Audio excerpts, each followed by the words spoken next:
Hello my dear student, welcome back to my YouTube channel Subhash study centre. तो जितने भी मेरे प्यारे बच्चे कक्षा 10 के विद्यार्थी हैं और 22 फरवरी को हिंदी विषय का पेपर देने वाले हैं, जी हाँ, जितने भी मेरे प्यारे बच्चे कक्षा 10 में हैं, आपका हिंदी विषय का पेपर कब है? 22 फरवरी को है। और मेरे प्यारे बच्चों, आप लोग ध्यान दीजिएगा, इस मॉडल पेपर के जरिए मैं आपको बताने वाला हूं ऐसे कवि का जीवन परिचय जो कि हर साल इनका जीवन परिचय पूछा जाता है।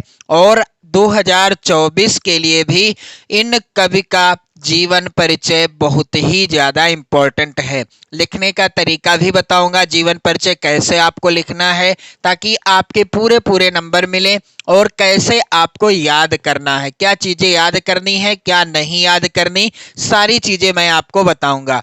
तो मेरे प्यारे बच्चों, ये है हिंदी विषय का मॉडल पेपर, और इसमें यहाँ पर आप लोग ध्यान दीजिएगा, प्रश्न संख्या यहाँ पर 6 खा दिया गया है। दिए गए कवियों में से किसी एक कवि का जीवन परिचय देते हुए उनकी एक प्रमुख रचना का उल्लेख कीजिए। मेरे प्यारे बच्चों, इस तरह का जो प्रश्न आएगा कितने अंक का होगा? 5 नंबर का होगा। यहाँ पर आप देख सकते हैं 5 नंबर का प्रश्न है, और कुछ कवियों का नाम दिया गया है यहाँ पर, राम नरेश त्रिपाठी जी, तुलसीदास और सूरदास। मेरे प्यारे बच्चों, आप लोग सूरदास और तुलसीदास जी का जीवन परिचय रट लो, 100% की गारंटी है 2024 बोर्ड परीक्षा में इनका जीवन परिचय जरूर आएगा। तो मैं आपको इस वीडियो में बताऊंगा कि आप तुलसीदास जी का जीवन परिचय कैसे लिखोगे। गोस्वामी तुलसीदास जी का जीवन परिचय आपको कैसे लिखना है, और लिखने का सही तरीका क्या है, याद क्या करना है आपको, ताकि आपके ये 5 नंबर पूरे पूरे पक्के हो जाएं। मेरे प्यारे बच्चों, लिखने का यदि आपको तरीका नहीं पता है तो भी आपको 5 नंबर नहीं मिलते। सबसे पहले हमें क्या कर लेना है? सबसे पहले आपको यहाँ पर आप देख रहे हैं प्रश्न संख्या 6 खा है, और 6 खा के अंतर्गत गोस्वामी तुलसीदास जी का जीवन परिचय दूसरे नंबर पर है। कॉपी में हम क्या करेंगे? सबसे पहले प्रश्नोत्तर संख्या 6 खा, इस तरह से आपको हेडिंग डाल देना है, और ध्यान रहे आप ये सब चीजें काले पेन से डालेंगे। फिर इसके बाद इसे अंडरलाइन कर देंगे, स्केल आपके पास होगी ही, पटरी के द्वारा आप अंडरलाइन कर दीजिएगा।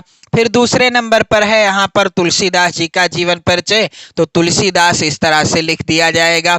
जिस भी कवि का आप जीवन परिचय लिखेंगे उनका नाम यहाँ पर आपको जरूर लिखना है।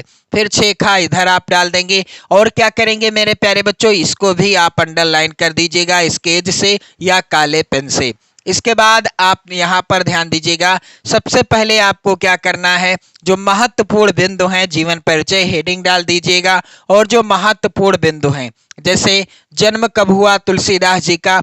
सन 1532 ईस्वी में हुआ। पिता का नाम क्या था इनके? आत्माराम दुबे। अब आप देख रहे हैं कि जन्म मैंने काले पेन से लिखा है, और जन्म का जो सन है नीले पेन से लिखा है। इस तरह से आप कॉलम बना लेंगे, और इसके बाद आप जो है पिता का नाम, इनके पिताजी का क्या नाम था? आत्माराम दुबे था। इनकी माता का नाम क्या था? हुलसी। और इनकी पत्नी का नाम रत्नावली।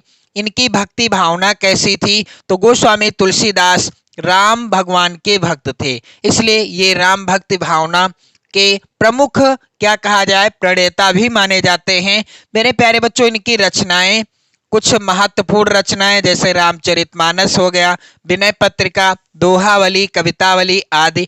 और गोस्वामी तुलसीदास जी की मृत्यु कब हो गई? सन 1623 ईस्वी में। मेरे प्यारे बच्चों, ये जो महत्वपूर्ण बिंदु हैं इनको आप जरूर याद कर लो, ये वेरी इंपॉर्टेंट हैं।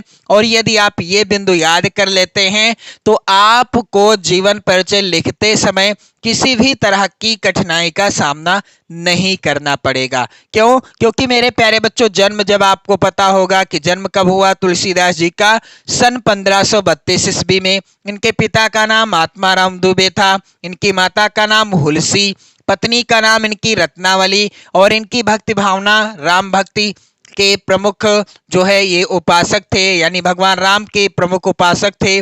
और इनकी रचनाएं रामचरितमानस, विनय पत्रिका, दोहावली, कवितावली आदि हैं।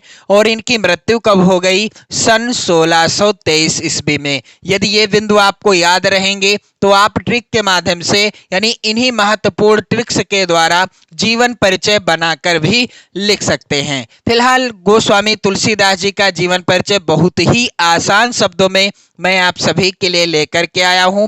यहाँ पर आप लोग ध्यान दीजिएगा, जीवन परिचय हेडिंग डालने के बाद आपको क्या लिखना है? तुलसीदास जी का जन्म बांदा जिले के राजापुर नामक गांव में हुआ था। अब यहाँ पर आप देख पा रहे होंगे कि यहाँ पर मैंने बांदा और राजापुर ये दो चीजों को मैंने किस पेन से लिखा है? काले पेन से लिखा है। तो जो महत्वपूर्ण बिंदु होते हैं उन्हें जब आप काले पेन से लिखते हैं तो एग्जामिनर जब आपकी कॉपी चेक करेंगे तो आपसे बहुत ज्यादा इंप्रेस हो जाएंगे, आपकी कॉपी को देखकर आपसे बहुत ज्यादा खुश हो जाएंगे और पूरे नंबर आपको दे देंगे। तो मेरे प्यारे बच्चों, जो भी काले पेन से लिखना है वो चीज आप काले पेन से लिखिए, जो नीले पेन से लिखना है वो आप नीले पेन से लिखिए। जब आप सही समय पर और सही स्थान पर काले और नीले पेन का प्रयोग करते हैं तो एग्जामिनर कॉपी देखकर समझ जाते हैं कि आप किस लायक हैं। मेरे प्यारे बच्चों, यहाँ पर आप लोग ध्यान दीजिएगा, तुलसीदास जी का जीवन परिचय बिल्कुल आसान शब्दों में है। यहाँ पर तो तुलसीदास जी का जन्म कहाँ हुआ? बांदा जिले के राजापुर नामक गांव में हुआ था। कुछ विद्वान इनका जन्म स्थान एटा जिले के सोरो नामक स्थान को मानते हैं। कुछ विद्वानों का मानना है कि तुलसीदास जी का जन्म हुआ था एटा जिले के सोरो नामक स्थान में। यहाँ पर आप लोग ध्यान दीजिएगा, इनके पिता का नाम आत्माराम दुबे। अब यहाँ पर आप देख सकते हैं इन्हीं बिंदुओं को मैं किस तरह से लिख रहा हूँ, थोड़ा सा विस्तार करके लिखकर आपको बता रहा हूँ। यहाँ पर इन्हीं बिंदुओं को विस्तार रूप से लिखा गया है। जैसे इनके पिता का नाम क्या था?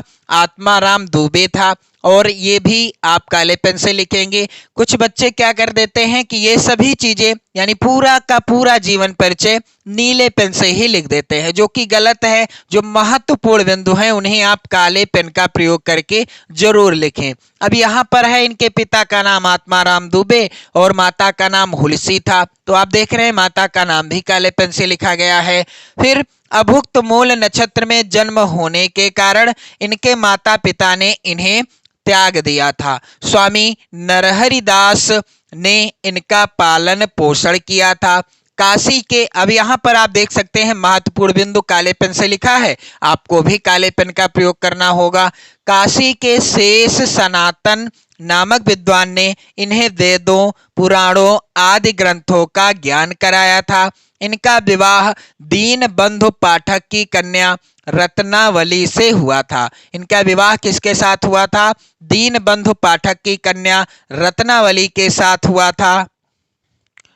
वे पत्नी प्रेम में बहुत अनुरक्त रहते थे कि पत्नी के उपदेश से ही इनके मन में वैराग्य उत्पन्न हो गया। इनका जीवन काशी, अयोध्या और चित्रकूट में अधिक व्यतीत हुआ। इनकी मृत्यु काशी के 80 घाट पर सन 1623 ईस्वी में हो गई। अब आप देख रहे हैं जो महत्वपूर्ण चीजें हैं, महत्वपूर्ण बिंदु हैं, सब चीजें काले पेन से लिखी हुई हैं। तो ये सही तरीका है मेरे प्यारे बच्चों। यदि आप इसी तरह से बोर्ड परीक्षा में जीवन परिचय लिखते हैं गोस्वामी तुलसीदास जी का, तो आपके पूरे 5 नंबर पक्के हो जाएंगे। आपको एग्जामिनर खुशी खुशी से 5 नंबर दे देंगे। मेरे प्यारे बच्चों, ध्यान रहे कि ये जो महत्वपूर्ण बिंदु हैं इन बिंदुओं को आप जरूर याद कर लो, क्योंकि इन्हें तो आपको याद करना ही पड़ेगा। और जब ये बिंदु आपको याद रहेंगे, यानी ये जो महत्वपूर्ण चीजें हैं इन्हें जब आप याद कर लेंगे अच्छे से, तो जीवन परिचय तो आप बनाकर लिख सकते हैं। लेकिन यहाँ पर ये चीजें, जैसे जन्म है तो जन्म को याद करना ही पड़ेगा कि जन्म कब हुआ? 1532 ईस्वी में। पिता का नाम क्या था गोस्वामी तुलसीदास जी के? आत्माराम दुबे। और माता का नाम इनकी हुलसी था। इनकी पत्नी का नाम रत्नावली। और इनकी भक्ति भावना कैसी थी? राम भक्ति शाखा के ये प्रमुख कवि माने जाते हैं। रचनाएं इनकी रामचरितमानस, विनय पत्रिका, दोहावली, कवितावली आदि हैं। और इनकी मृत्यु कब हो गई? तो 1623 ईस्वी में। यहाँ पर अब आपको क्या करना है? रचना का नाम भी लिखना होगा, जिसके लिए 2 नंबर निर्धारित हैं। तो इनकी प्रमुख रचना रामचरितमानस। आप देख रहे हैं बहुत सारी चीजें मैंने इस कॉलम से ही जीवन परिचय में लिखा है। तो ये ट्रिक है मेरे प्यारे बच्चों, आप लोग इन बिंदुओं को याद कर लो। प्रत्येक जीवन परिचय में जो भी महत्वपूर्ण बिंदु हैं आप तैयार कर लो। मैं आपको इसके बाद अगले महत्वपूर्ण कवि और लेखक का जीवन परिचय बताऊंगा, कैसे आपको याद करना है, कैसे बोर्ड परीक्षा में लिखना है। यदि आप सही तरीका सीख गए तो मेरे प्यारे बच्चों आप अच्छे अंक लाओगे बोर्ड परीक्षा 2024 में। मेरे प्यारे बच्चों, हिंदी विषय के मॉडल पेपर की वीडियो आप जरूर देख लो। हिंदी विषय का जो पेपर मैंने आपके लिए दिया है, वीडियो मौजूद है, उसे आप तैयार कर लो। 100% वहां से प्रश्न पूछे ही जाएंगे। तो पढ़ते रहें, मस्त रहें, स्वस्थ रहें। जय हिंद।